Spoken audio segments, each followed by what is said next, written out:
Indrajit study point में आप सभी का स्वागत है। हम पढ़ रहे थे क्लास 8 का इतिहास चैप्टर 4 जिसका दूसरा भाग है। और हमने पहले भाग में पढ़ा आदिवासी दीकू और एक स्वर्ण युग की कल्पना और उसके बहुत सारे पार्ट, जनजाति समूह किस तरह जीते थे। अब हमारा इस भाग में पढ़ना है औपनिवेशिक शासन से आदिवासियों के जीवन पर क्या असर पड़ा और जो ये व्यापारिक और हमारे औद्योगिक समाज जब पैदा हुआ तो हमारे आदिवासियों पर क्या अंतर पड़ा, इसके बारे में हम यहाँ से जानेंगे। ठीक है।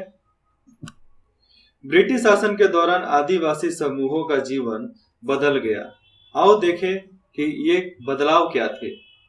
अब हमें देखना यह है कि बदलाव क्या थे, कैसे बदला गया, क्योंकि बहुत सारे अत्याचार उन लोगों पर भी होते थे। आदिवासी समूह का क्या हुआ और आदिवासी समूह जो रहते थे मुखियाओं, उनका क्या हुआ। अंग्रेजों के आने से पहले बहुत सारे इलाकों में आदिवासियों के मुखियाओं का महत्वपूर्ण स्थान था। मुखिया ही सबसे मेन होते थे। अभी भी गांव में मुखिया आ जाते हैं। मुखिया मतलब उस गांव का लीडर। उनके पास औरों से ज्यादा आर्थिक ताकत होती थी और वे अपने इलाके पर नियंत्रण रखते थे। कई जगह उनकी अपनी पुलिस होती थी, मतलब अपना सिपाही होता था। ठीक है। और वे जमीन एवं वन प्रबंधन के स्थानीय नियम खुद बनाते थे और अपनी नियम को वो खुद बनाते थे। ब्रिटिश शासन के ताकत आदिवासी मुखियाओं के कामकाज और अधिकार काफी बदल गए और जब ब्रिटिश सरकार अपनी शासन की तो इन मुखियाओं का कामकाज तो ऐसे ही बदलना ही था। उन्होंने कई गांव पर जमीन का मालिकाना तो मिल गया, मतलब उनको कई गांवों पर जमीन का मालिकाना मालिक हो गए थे, लेकिन उनकी शासकीय शक्ति छीन ली गई थी।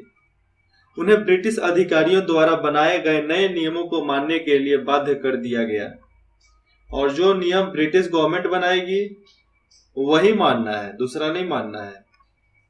उन्होंने अंग्रेजों को नजराना देना पड़ता था और अंग्रेज को नजराना, जो आज हम न्योता देते हैं, गिफ्ट देते हैं, तो गिफ्ट की प्रचलन उस समय से चली थी। नजराना देना पड़ता था। अंग्रेजों के प्रतिनिधि की हैसियत से अपने समूहों को अनुशासन में रखना होता था। पहले उसके पास जो ताकत थी अब वह ताकत नहीं रही। वे परंपरागत कामों को करने से लाचार हो गए और जो अपनी परंपरा थी उसको नहीं कर सकते थे और उसको छोड़ते चले गए।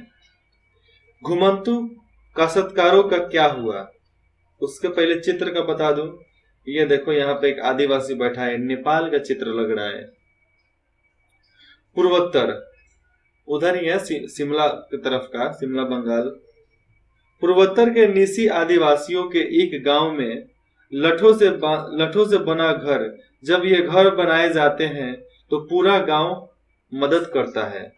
और पहले किसी का गांव बनता था, घर बनता था, तो पूरा गांव मिलकर मदद करता था उसका।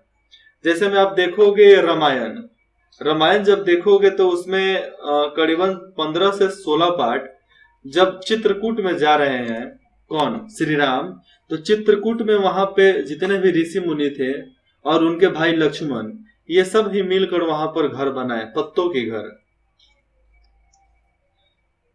और लक्ष्मण जी को तो बहुत दिन तक शूटिंग किए थे लेकिन फिर भी उनको पत्ते पर सोने की आदत हो गई थी। ऐसे समूहों से अंग्रेजों को काफी परेशानी थी, जो यहाँ वहां भटकते रहते थे। और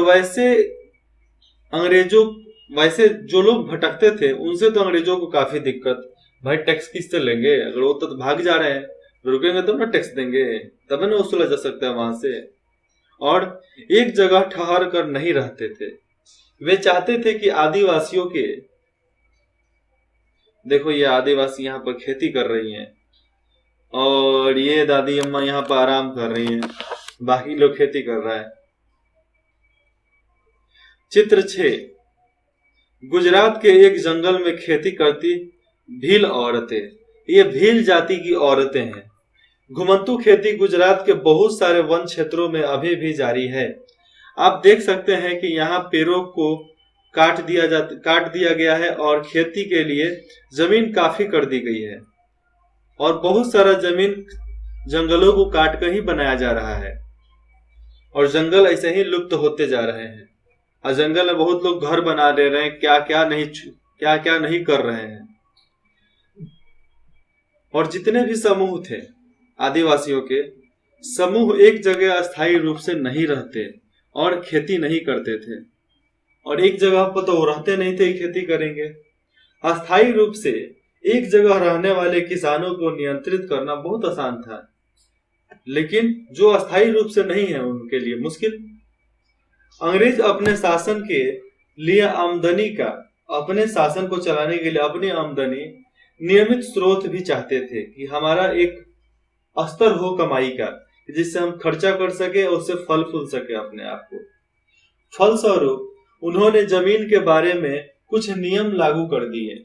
उन्होंने जमीन को मापकर प्रत्येक व्यक्ति का हिस्सा तय कर दिया और जितना भी जमीन था उस सबको नाप कर अलग अलग लोग के हिस्से में डाल दिया उसको। ये जमीन तुम्हारा, ये जमीन हमारा, ऐसे। उन्होंने यह भी तय कर दिया कि किसे कितना लगान देना होगा। कुछ किसानों को भूस्वामी और दूसरों को पट्टेदार घोषित किया गया। किसी को भूस्वामी तो किसी को पट्टेदार, मतलब बटैया ले ले है, वैसा घोषित कर दिया गया। जैसा कि आप देख चुके हैं अध्याय 2 में इसके बारे में पढ़े होंगे, और नहीं पढ़े हो तो फिर जाओ पढ़ो। दूसरा चैप्टर कौन सा है? व्यापार से साम्राज्य तक कंपनी की सत्ता स्थापित होती है। ठीक है। पट्टेदार अपने भूस्वामियों का भाड़ा चुकाते थे और भूस्वामी सरकार को लगान देते थे, और जो उनका भूस्वामी सरकार था उसको लगान देते थे। और आमिर खान का एक लगान मूवीज भी है, उसमें थोड़ी सी समझ में आएगी जाओगे तो। झूम काश्तकारों को अस्थायी रूप से बसाने की अंग्रेजों की कोशिश बहुत कामयाब नहीं रही और उन लोगों को एक जगह बसा कर रखना, ये कोशिश उनकी नहीं चली। जहां पानी कम हो और मिट्टी सूखी हो वहां हलों से खेती करना आसान नहीं होता, बल्कि हलों की मदद से खेती करने वाले झूम काश्तकारों को अक्सर नुकसान ही हुआ, क्योंकि उनके खेत अच्छी उपजाऊ नहीं दे पाते थे और उनकी जो खेत थी ज्यादा उपजाऊ नहीं रह पाते थे। ये देखो इधर एक काले कलर का आदमी, एक इंसान वहां पर धान की नोच रहा है, मतलब धान उखाड़ रहा है। देखो किस तरह बिना कपड़े के वो बैठ के धान उखाड़ रहा है। तो ऐसे ही पहले के लोग रहते थे। इसलिए पूर्वोत्तर राज्य के झूम काश्तकार इस बात पर अड़े रहे कि उन्हें परंपरागत ढंग से ही जीने दिया जाए। व्यापक विरोध के फलस्वरूप अंग्रेजों को आखिरकार उनकी बात माननी पड़ी और ऐसे कबीले को जंगल की कुछ हिस्सों में घुमंतू खेती की छूट दे दी गई। और वहां के बाद इतना आंदोलन हुआ और इतना विरोध हुआ कि अंग्रेजों को उनकी बात माननी पड़ी। वन कानून और उनके प्रभाव, और जंगलों पे क्या कानून बने और उनके क्या प्रभाव थे उसके बारे में जान लेते हैं। जैसा कि आपने देखा है, आदिवासी समूहों का जीवन जंगलों से जुड़ा हुआ था, अतः वन कानूनों में आए बदलावों से आदिवासियों के जीवन पर भी प्रभाव तो पड़ा ही था। ये देखो चित्र 7 है। आंध्र प्रदेश में धान के खेती में काम करते आदिवासी समतल मैदानों पर जंगलों में धान की खेती की बीज फर्क को देखें और धान के बीज का जो फर्क है उसको देखें। तो देखो ये जो उखाड़ा जा रहा है ना, इसको उखाड़ कर पोटली बांधा जाएगा। इस पोटली को खेत में ले जाकर 4-4 5-5 करके एक जगह पर लगा देते हैं, एक एक बिता पे, इसीलिए धान वहां से होना चालू हो जाता है।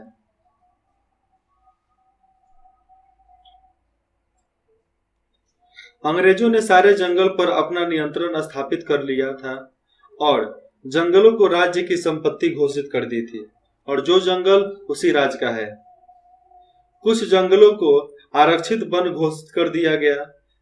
ये ऐसे जंगल थे जहां अंग्रेजों की जरूरत के लिए इमारती लकड़ियां जो इमारत बनाने के लिए पैदा की जाए, इमारती लकड़ियां पैदा होती थी। इन जंगलों में लोगों को स्वतंत्र रूप से घूमने, झूम खेती करने, फल इकट्ठा करने या पशुओं का शिकार करने की इजाजत नहीं थी। ऐसे सूरत में झूम काश्तकार किसी तरह जिंदा रह सकते थे, और जो झूम काश्तकार थे वो किसी तरह जिंदा रह सकते थे, क्योंकि हर जगह उनको जाना मना कर दिया गया था।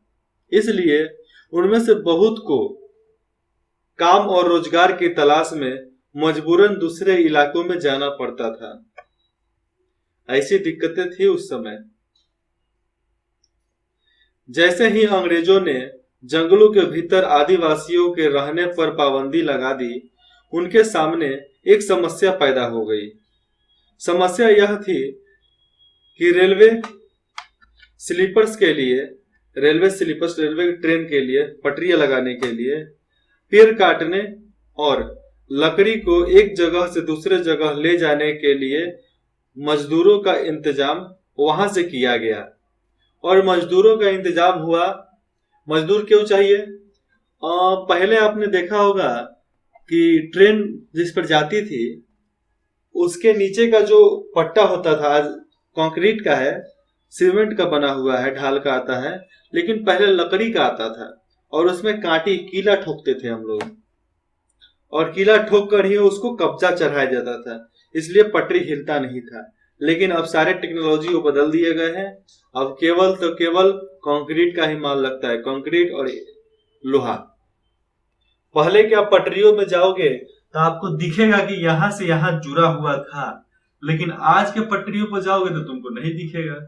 अब बताते हैं क्यों नहीं दिखेगा। क्योंकि पहले की पटरियां जो होती थी उसको लोग खोल देते थे, जिससे एक्सीडेंट बहुत ज्यादा होने लगा। लेकिन जब नया टेक्नोलॉजी के अनुसार काम करना चालू किया गया तो पटरियों को आपस में जोड़ दिया जाता है, जिसको खोलना नामुमकिन हो जाता है। बिना काटे तुम खोल नहीं सकते, और जब तक काटोगे तब तक कोई ना कोई आ जाएगा, नहीं तो कोई ट्रेन क्रॉस कर जाएगी और उसके नीचे तुम चपटे हो जाओगे। जैसे में एक मूवीज है अजय देवगन का, जो मुंबई का भाई है, उसमें सोना को पास करने के लिए उसने पटरी को खोला और गाड़ी पास किया, लेकिन ट्रेन आते देखा तो फिर से पटरी को जोड़ दिया।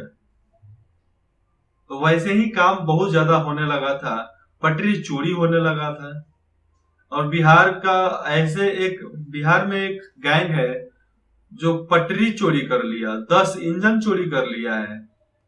10 इंजन तो छोड़ो, 6 किलोमीटर का रोड चोरी कर लिया रातें रात। ऐसे चोर भरे पड़े हैं।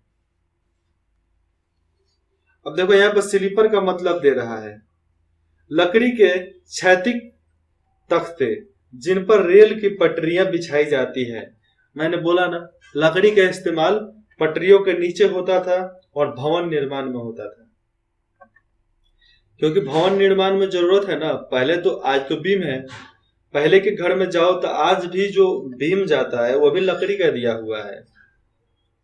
उपनिवेशिक अधिकारियों ने इसका भी एक हल निकाला, जिन्होंने तय किया कि झूम काश्तकारों को जंगल में जमीन के छोटे छोटे टुकड़े दिए जाएंगे और उन्हें वहां खेती करने की भी छूट होगी, बशर्ते गांव में रहने वालों को वन विभाग के लिए मजदूरी करनी होगी और जंगलों की देखभाल करनी होगी। और ये लोग सोच लिए कि एक नया हल निकला और जितने भी आदिवासी थे उनको छोटे छोटे जमीन दे दिए जाए, और गांव वालों के लिए शर्त लगाकर कुछ नियम रख दिया जाए। नियम यह था कि जंगलों की देखभाल गांवों के लोग को ही करना था। ठीक इसी तरह बहुत सारे इलाकों में वन विभाग के रास्ते श्रम की आपूर्ति सुनिश्चित करने के लिए वन गांव बसा दिए गए, और इसीलिए इसको श्रम आपूर्ति करने के लिए वन गांव मतलब जंगलों में गांव बसा दिए गए।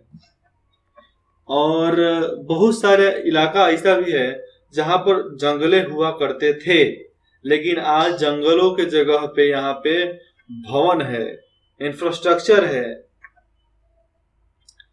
अंग्रेजों के इस देश में जीना कितना कठिन है, ये स्रोत 2 में लिखा गया है। 1930 के दशक में बैरियर एलिवन ने मध्य भारत में रहने वाले बैगा आदिवासियों के इलाकों का दौरा किया। एलिवन इन लोगों के रीति रिवाज, उनकी कला और लोक संस्कृति को जानना चाहते थे। उन्होंने बैगाओं के बहुत सारे गीत इकट्ठे किए जिनमें इस बात पर शिकायत की गई कि अंग्रेजों के शासन में बैगा कितने बुरे दौर से गुजर रहे हैं। अंग्रेजों के इस देश में जीना कितना कठिन है मुश्किल। अब उनकी गाना सुनो। जीना कितना कठिन है मुश्किल, जीना कितना कठिन है मुश्किल। जमींदार बैठा है गांव में, दरवाजे में कोतवाल, दरवाजे में कोतवाल, बगीचों में पटवारी, खेतों में सरकार।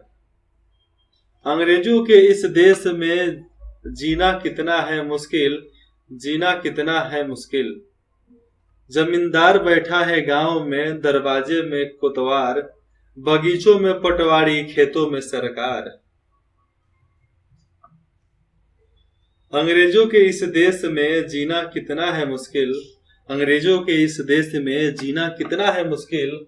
पशु कर अदा करने के लिए बेचते हैं गाय, तो भैंस बेचते हैं जंगल कर के लिए। बैलों को बेचकर अदा करते हैं लगान, भोजन पकाए कहां से, अंग्रेजों के इस देश में भोजन पकाए कहां से, इस अंग्रेजों के देश में। ये गाना था। आप तो बहुत अच्छे गा सकते हो, तो गाओ इसको। जैसे मैं, अंग्रेजों के इस देश में जीना कितना है मुश्किल, पशु कर अदा करने के लिए बेचना पड़ता है गाय, तो भैंस बेचते हैं जंगल कर चुकाने के लिए, बैलों को बेचकर अदा करते हैं लगान। भोजन पकाए कहां से इन अंग्रेजों के इस देश में, कहां से पकाए इन अंग्रेजों के देश में। बहुत सारे आदिवासी समूहों ने औपनिवेशिक वन कानूनों का विरोध किया। उन्होंने नए नियमों का पालन करने से बिल्कुल इनकार कर दिया और उन्हीं तौर तरीकों से चलते रहे जिन्हें सरकार गैर कानूनी घोषित कर चुकी है। कई बार उन्होंने खुलेआम बगावत भी कर दी। 1906 में संग्राम संगमा द्वारा असम में और 1930 के दशक में मध्य प्रांत में हुआ वन सत्याग्रह इसी तरह के विद्रोह थे। और वन सत्याग्रह 1930 में हुआ था। यही अत्याचार के वजह से वन सत्याग्रह हो गया। एक लाइन याद है, एक कहानी याद आती है हमारी दोस्त की, बताता हूँ। वो एक बार हमसे बोल रहा था कि अगर गांधी जी नहीं रहते ना तो हमारा देश 1758 में आजाद हो गया रहता। 1757 में जब एक बार क्रांति उठी थी, उसी समय आजाद हो जाता। तो हमने उससे क्वेश्चन पूछा, अच्छा यार बताओ, गांधी जी का जन्म 1869 में हुआ था, 1869 में, तो गांधी जी 1857 में पैदा कैसे हो गए? 1857 में उनका मतलब वो विरोध हुआ और गांधी जी का जन्म हुआ था 1869 में। मतलब यहाँ पर कितना, 3 साल और 8 साल, कितना हुआ, 11-12 साल के बाद गांधी जी का जन्म हुआ था। और वो बोल रहा है कि 1857 में ही देश आजाद हो जाता है। जब ना हम उसको जवाब दिया, उसके बाद बोल रहा है अच्छा ऐसा हुआ था। तो ऐसे मूर्खों पर विश्वास नहीं करना चाहिए, मूर्ख बहुत लोग होते हैं। व्यापार की समस्या, अब चलो देखते हैं व्यापार में क्या क्या समस्या आया था, कैसे कैसे व्यापार हुए थे। ठीक है, व्यापार की समस्या हम अगले भाग में पढ़ते हैं, क्योंकि इसमें बहुत लंबा चला जाएगा, आप सबको भी बोरिंग महसूस होने लगेगा। ऐसे इतिहास पढ़ाई कुछ बोरिंग नहीं होता है, हम मन से बना लेते हैं बोरिंग। मन से अगर हम बोरिंग बनाना छोड़ देना तो कभी भी जिंदगी में कुछ भी बोरिंग नहीं लगेगा, कभी भी किसी चीज से उबन नहीं होगा। अब देखो यहाँ पे ये जो बिन रहे हैं लोग, ये बिना चुपचाप बिनेंगे ना, बिना हल्ला कैले, तो ये बिन नहीं पाएंगे। लेकिन यही गीत गाते गाते बिनेंगे तो इनका भी मन लगा रहेगा। तो वैसे ही खेती करने की परंपरा चलते आती थी, और वैसे ही पढ़ाई भी करनी चाहिए हमें। फिर मिलते हैं अगले भाग में, और इंद्रजीत स्टडी पॉइंट में जुड़ने के लिए आप सभी का धन्यवाद।